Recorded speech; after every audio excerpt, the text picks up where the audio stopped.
everybody. It's Cindy A. Lewis. Today we are working on part 7 and part 8 for 12 ways to use a collage masterboard. So we're going to cover a junk journal page with one of the masterboards, and then we're going to add some pockets to it. So we're doing pockets and the background. We're going to use as a junk journal page cover for part 7. Now this is my great gratitude journal from last year. We had a really fun challenge, and the challenge was to send in some tags or whatever they wanted to make into to me, and then I put them all in the journal. You can see my journal is very bulky and full, but I thought it would be fun to use one of the masterboards to accent a page. Now it's really hard to work on a journal that is this full, but we're going to give it a whirl. Let's see if we can kind of get a middle page. How about here? And I'm going to use my B to hold the pages open. This is like my third hand. You can buy these on Amazon, and they'll hold the page open for you. And then that way you don't have to, struggle with a page when you're trying to work on it. So we're going to work on this page, I think, because it's already just kind of a blank page. And I need to measure and see exactly how large I want my piece to be. So I'm going to go ahead and cut that, and then we're going to accent this page. All right, so I've cut a piece from one of my masterboards. This is the one with the torn pages and the wispy gesso, and just a really fun page to make. I'm going to take some ink, and I'm going to go around all the edges with my ink, and I'm going to pull it in a bit to the center. And I do this, I call it vintagizing, because it makes the page look vintage. And I even made a shirt for vintagizing. But I think I may even darken it up a little bit more with some spray. So I'll show you that here, right now. All right, so I do like that. And I'm going to take some of my dioxide spray. This is Distress Oxide Spray by Ranger or Tim Holtz, and it is called Walnut Stain. And I was shaking it, so it's kind of ready to come out. And the walnut stain is pretty dark, so just to be aware of that if you don't really want a dark stain. So I'm going to spray it from the side, because when you spray straight down, it tends to make a splotch, and if you don't want that, so I just want a little addition, and so I'm just going to spray. There we go. Get some.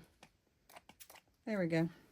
And then I kind of dot it off. You can heat it with a heat gun if you want to, and that sets it also. All right, make sure to get that off of everything. And I like the darker color for this journal. Okay, so I'm going to set this aside for now, and we're going to add this to our page. So you can see this pretty color on this side of the page. This adds to this blank canvas here, basically. And what I'm going to do is glue this to the page, and that will become my background page, and then I can add other elements to the page. And there you are. That is part 7, adding the background. The junk journal masterboard to your page in order to create a nice background. And then all you have to do is, add your pockets, add your envelopes or whatever. So I think what I'm going to do, and I'll announce the video differently, I'll record it differently. We're going to go ahead and make a couple of pockets to go on here to accent the page. So we're combining part 7 and part 8. And you can make pockets all different ways. There's a ton of different pockets to make. We're going to use paper right now, and we're going to cut this into a square. So this print measures 8.5 by 11. So let's cut it to 8 by 8. And I believe we'll just do this 1 minute pocket. And this is a pocket. The way that you fold it makes the difference. And we're going to put a little color on the back of it because you will see the back edges of this. So we're just going to take a little bit of ground espresso, and we're going to go around the edges of this. All right, so for a 1 minute pocket, and we'll go around the edges after we finish this, we're going to just flip this over. And this is inspired by Raven Vintage CA. And we're just going to flip it over, and we're going to put our points about 1 inch apart like this. So you see how we folded that? Okay. Then we're going to flip it over, and we're just going to take this corner and push it over to the other corner and fold it. Basically, you have your pocket here. It's going to have 1, 2, 3, and you'll put it in as a pocket, so you'll have 4 pockets. So what we're going to do first, before we put it in, is we're going to take these corners. Let's see, make sure we're all even here and burnished. We're going to take these corners and we're going to snip them off inside, kind of like you're making a diamond. Reminds me of a diamond shape anyway. And then we're going to take our glue, and we're going to glue this bottom edge here. And this 1 minute pocket makes so many pockets. It's amazing. And then glue it into the page. All right, so this glue is seeping over just a little bit. And we're just going to give it a little accent with the vintage photo color.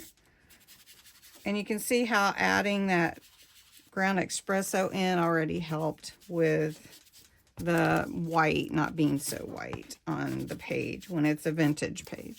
Now I don't have to do this side, or I can flip it and do this side. Either side can be the front or the back, whichever way. I usually put this in as a corner pocket on my page because of it lends to that, you know, side, but you don't have to. You could set it up like that, however you want. Now let's give it a little embellishment. All right, so for a little 1 minute pocket, all the little places to put your ephemera and stickers. And so we're just going to take that, and we're going to come to the page that we made. And I just embellished it how I wanted with a few stickers and everything. And then we're just going to glue it into the page like this. So I'm going to go around all these edges here and just give it a little glue and put it in the corner as I mentioned, because that is how I see it. I'm sure you can see it all kinds of ways. So anyway, that is part 7 and 8, your background page made with your masterboard, and then taking another copy of the masterboard that you made and creating a little 1 minute pocket, which is super fun. So I hope you enjoyed this video, and you'll come back for part 9. Anyway, thanks so much for watching.